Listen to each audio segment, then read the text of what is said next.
ওরে আমার প্রিয় বন্ধুরা, তোরা সবাই প্যান্ট খুলে শোন, কান খুলে শুনতে হবে না। কারণ কানটা তো তোদের বধির হয়ে গেছে রে ভাই। কত ভালো কথা বলেছি, কানে ঢোকেনি।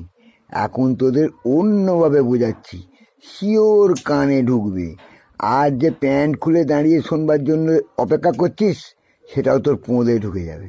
ভালো করে শোন। তোরা সবাই যে বলিস যে আমরা খুব ভালো আছি, আমাদের মতো ভালো কেউ নেই।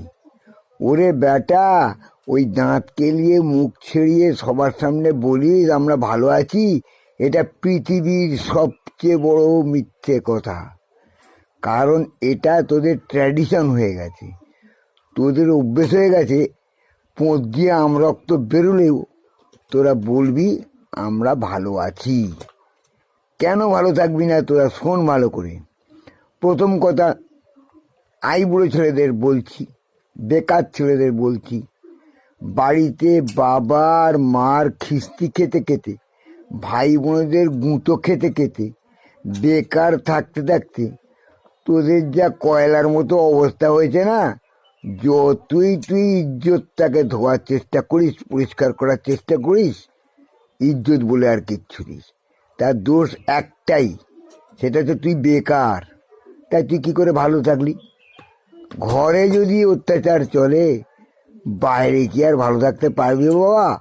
যতই তুই অন্যের সঙ্গে হাসি না করে দাঁত কেলিয়ে মিশিস না কেন, দুঃখ তোকে ঘরে ঢুকলেই পেতে হবে। তার মানে তুই ভালো নিস, কিছুতেই ভালো থাকতে পারিস না।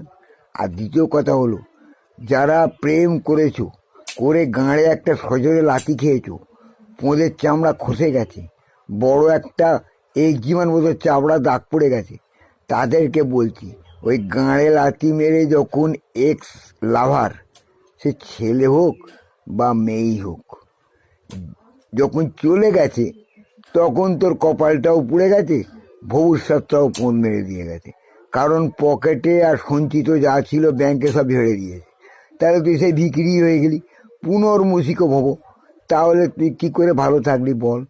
আর যারা এখন নতুন প্রেম করছিস, তারা তো সবসময় চিড়বিড় করছিস, সবসময় তোদের পকেট ঝেড়ে খাচ্ছে এক্স গার্ল বা এক্স বয়ফ্রেন্ডরা। একেবারে নিশ্চয় হয়ে গেছিস, তাতেও তোরা ভালো নেই। এইবার ভবিষ্যৎকালে যদি কিছু করতে যাস, যখন তোর বউ আসবে, উঠতে বসতে তোর যখন কোঁচড়ের গোড়ায় ডবল দানায় দুটো করে লাথি মারবে, তখন বুঝবি তোরা কত ভালো আছিস। জীবনটাই তোদের দুঃখে কাটছে রে। শুধরে যা, শুধরে যা।